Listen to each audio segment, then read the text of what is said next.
minasyaitonirrajim. Bismillahirrahmanirrahim. Assalamualaikum warahmatullahi taala wabarakatuh. Alhamdulillahirabbil alamin. Wassalatu wassalamu ala asyrafil anbiya wal mursalin wa ala alihi wa sahbihi ajma'in.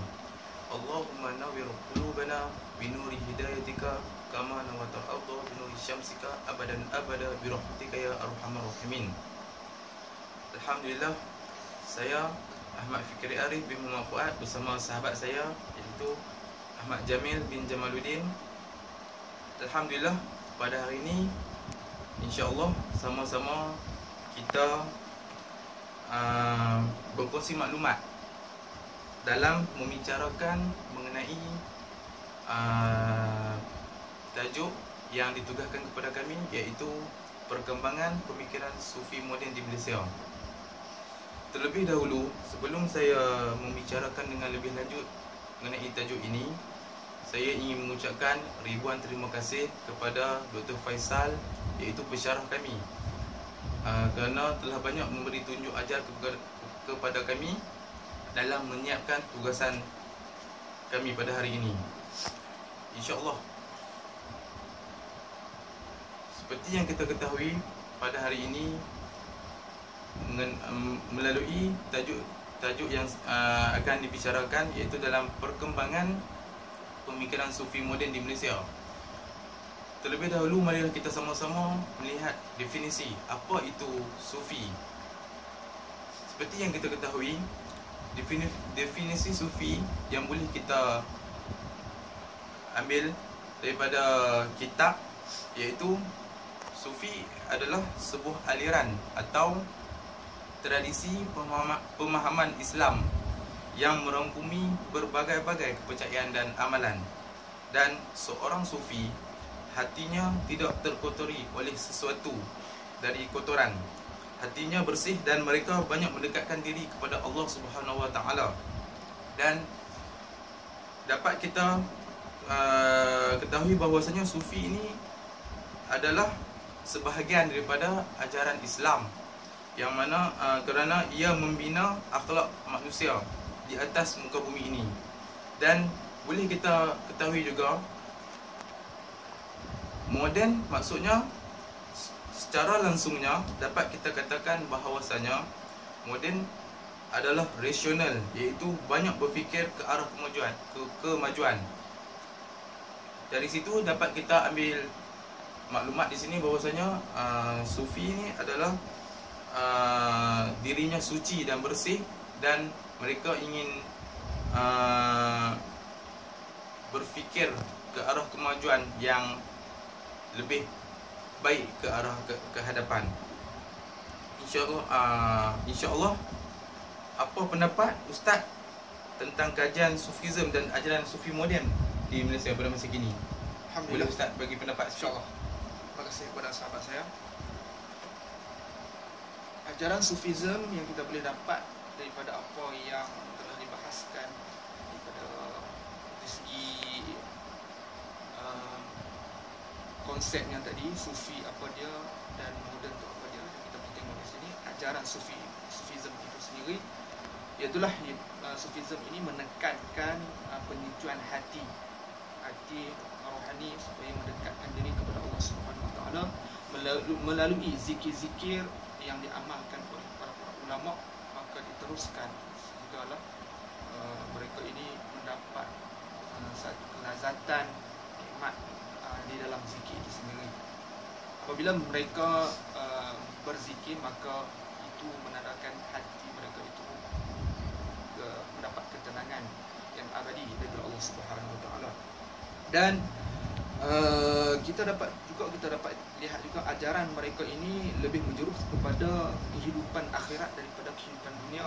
Mereka ini tidak menekankan pasal kehidupan dunia terlampau, bahkan mereka ini lebih menekankan kepada kehidupan akhirat semata-mata yang lebih utama. Contoh yang kita dapat lihat di sini adalah tokoh yang terbesar yang mempengaruhi kehidupan kita, itulah Imam Ghazali, yang mana dia ni adalah seorang tokoh Sufi yang terkenal pada masa silam.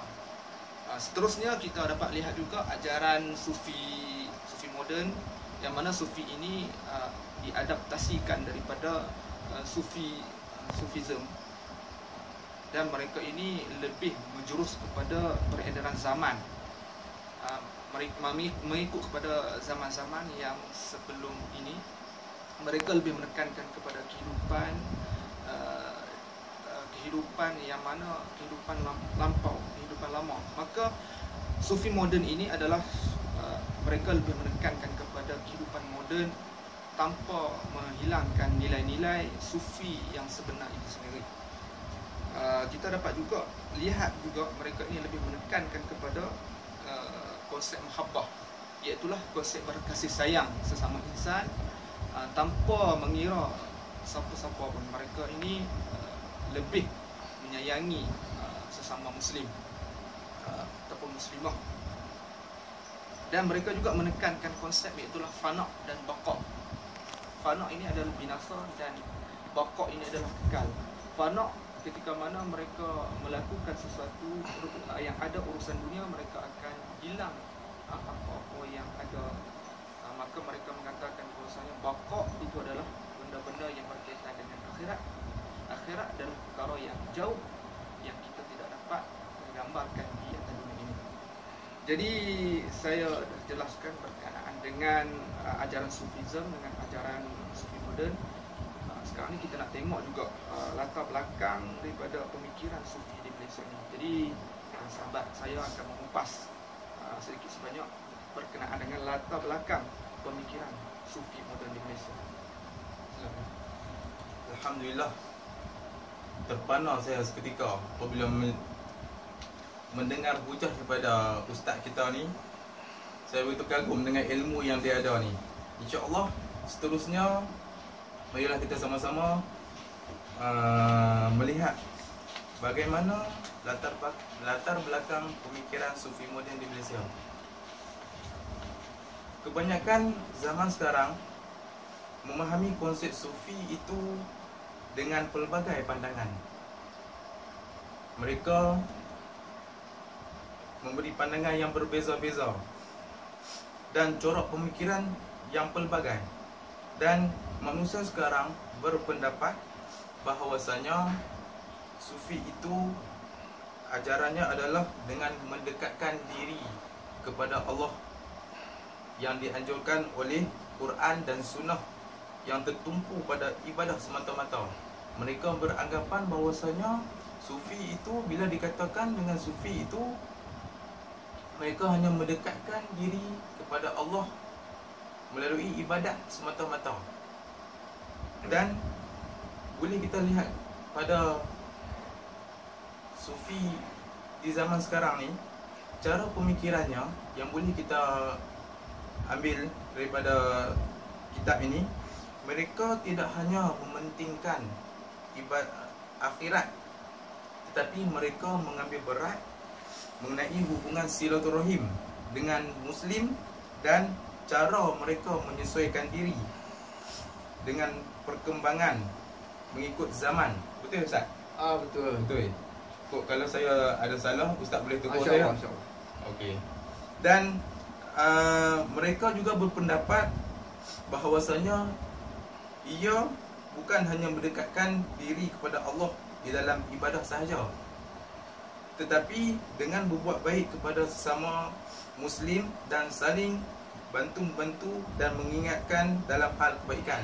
Jadinya di sini boleh kita dapat daripada Sufi dahulu dan Sufi moden ni. Sufi dahulu mereka hanya mendekatkan diri kepada Allah melalui ibadat semata-mata. Tetapi Sufi moden sekarang berbeza sedikit. Dia tak banyak, berbeza sedikit saja, iaitu mereka bukan sahaja mendekatkan diri kepada Allah semata-mata, tetapi mereka berbuat baik kepada sesama Muslim, saling bantu-membantu dan mengingatkan dalam hal kebaikan. Dan kita juga boleh tahu bahawanya seorang ahli Sufi ini biasanya dia tidak mengaku bahawa dirinya Sufi. Siapa nak mengaku dirinya ulama kan? Kalau macam kita pun, Ustaz, betul Ustaz? Ustaz, ada Ustaz mengaku Ustaz ulama? Dah. Macam tu juga ahli Sufi. ahli sufi ni mereka tidak mengaku aku sufi, tak. Mereka tidak akan mengaku diri mereka sufi. Dan kaum sufi juga mereka merupakan satu kaum yang banyak melakukan amal kerana ingin mendapatkan syurga dan takutkan neraka. Dan boleh kita lihat cara pemakaiannya. Dahulu banyaknya mereka berpakaian zuhud, seperti contohnya berpakaian lusuh, buruk dan lain-lain. Tetapi sekarang cara pemakaiannya jauh berbeza. Betul Ustaz? Cara pemakaian sufi sekarang ni jauh berbeza daripada sufi yang dahulunya. Dan mereka nampak biasa saja, tapi hakikatnya mereka adalah ahli sufi. Dan ahli sufi ni juga mereka bersifat dengan sifat qanaah, iaitu mereka cukup dengan apa yang mereka ada sahaja. Contohnya mereka zuhud pada pakaian, dan apa yang mereka ada, mereka hanya bersyukur kepada Allah Ta'ala. Dan mereka tidak memperbarui dengan yang lain. Dan mereka juga meninggalkan sifat mazmumah seperti riak, takabur, ujub dan lain-lain. Betul Ustaz? Okey, seterusnya saya nak tanya pada Ustaz, apa yang Ustaz tahu tentang perkembangan sufi moden melalui dua tarikat, iaitu tarikat Naqsyabandiyah dan Ahmadiyah. Boleh Ustaz terangkan dengan lebih lanjut? InsyaAllah saya terangkan. Okey, seperti mana yang sahabat saya ceritakan tadi berkenaan dengan perkembangan pemikiran sufi moden di Malaysia, iaitulah perkembangan perkembangan dua tarikat, iaitulah pertama tarikat Naqsyabandiyah yang dipelopori oleh masyarakat Melayu, dan satu lagi iaitulah Ahmadiyah, juga dipelopori oleh masyarakat Melayu secara amnya. Kita mengetahui kedua-dua tarikat ini adalah mempengaruhi masyarakat dalam bentuk-bentuk yang tertentu, sama ada berbentuk dalam zikir ataupun fahaman-fahaman yang mendekatkan diri kepada Allah. Tapi saya akan menceritakan berkenaan dengan perkembangan ataupun tokoh-tokoh yang ada dalam setiap negeri, mengikut negeri-negeri masing-masing. Dia ada juga ya, tokoh-tokoh. Tokoh ada. Okey, kita dapat juga lihat di sini. Yang pertama sekali, sebagaimana yang kita mengetahui bahwasanya di Terengganu tokoh yang mempelopori tarikat Naqsyabandiyah, iaitulah Sayyid Muhammad Yusuf bin Ali Az-Zawawi, yang itulah di Terengganu. Maka kita tengok juga selepas itu dipelopori pula di Johor, iaitulah Syekh Abdul Wahab Babus Salam, juga tarikat di dalam tarikat Naqsyabandiyah. Selepas itu di Selangor, iaitulah Haji Yahya bin Laksmana dari Rembah. Kemudian disusuri di negeri Kedah, iaitulah Haji Wan Sulaiman bin Wan Sidik. Mereka ini adalah golongan-golongan yang pelopori pada peringkat awalnya di dalam negeri yang saya sebutkan tadi itu tarikat Naqsyabandiyah.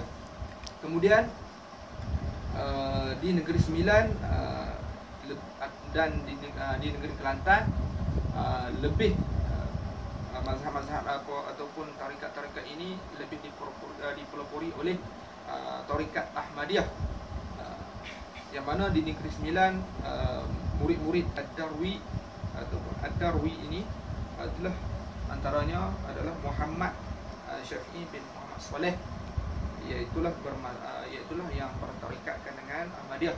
Kemudian di Kelantan Haji Wan Musa bin Abdul Samad, iaitulah mereka ini yang mempelopori di dalam tarikat Ahmadiyah. Okey. Selepas itu kita dapat jugalah berbeza di antara kedua-dua tarikat ini, di mana mereka ini hanya pada zikir dan amalan-amalan sahaja yang berbeza antara kedua-dua tarikat ini. Yang selebihnya itu kita boleh tahulah, kita akan dapat tahu bagaimana mereka ini tidak menyeleweng ataupun sendiri ataupun tidak menggunakan zikir-zikir yang boleh menyesatkan orang. Begitulah tarekat mereka ini digunakan di dalam Islam. Seterusnya saya boleh kot saya menyerahkan satu lagi, iaitulah berkenaan dengan tak bergerak. Okey Ustaz. okay. Saya begitu terpesona melihat dengan wajah Ustaz yang tampan, dengan ilmu yang banyak. Jadi Ustaz, daripada kita membicarakan dari awal tadi sehinggalah sekarang ni, boleh Ustaz simpulkan sedikit apakah kesimpulan yang boleh kita ambil daripada ahli sufi moden sekarang, insya-Allah. Bismillahirrahmanirrahim. Okey. Sebagai kesimpulan yang kita dapat daripada apa yang kita bincangkan tadi daripada awal sampai sekarang, iaitulah pertama, sufi moden, perkembangan sufi moden di dalam Malaysia, dan yang kedua adalah sufi klasik yang di luar di Malaysia ataupun yang lama. Betul macam tu? Ya, betul. Sufi klasik ini, mereka ini lebih menekankan kepada, sebenarnya kedua-dua ni tidak ada perbezaan banyak mana pun. Oh, kiranya tak banyak perbezaan di sini. Cumanya di segi di sudut satu, iaitu al-zaman, dan di sudut keterampilan itu sendiri yang berbeza. Sebenarnya Itu sahaja. itu saja, ikut zaman. Kalau zaman itu dalam keadaan zaman yang berperang, maka sufi itu akan menjurus kepada peperangan. Ikut peredaran zaman lah. Ikut peredaran zaman. Sekiranya sufi itu lebih kepada keamanan, maka dia lebih menjurus kepada keamanan. Sekiranya sufi itu lebih kepada politik, dia akan menjuruskan kepada politik.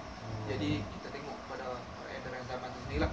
Dan di dalam zaman Malaysia ini juga banyak sufi-sufi, tetapi kita tidak dapat menjangka dia tu seorang sufi.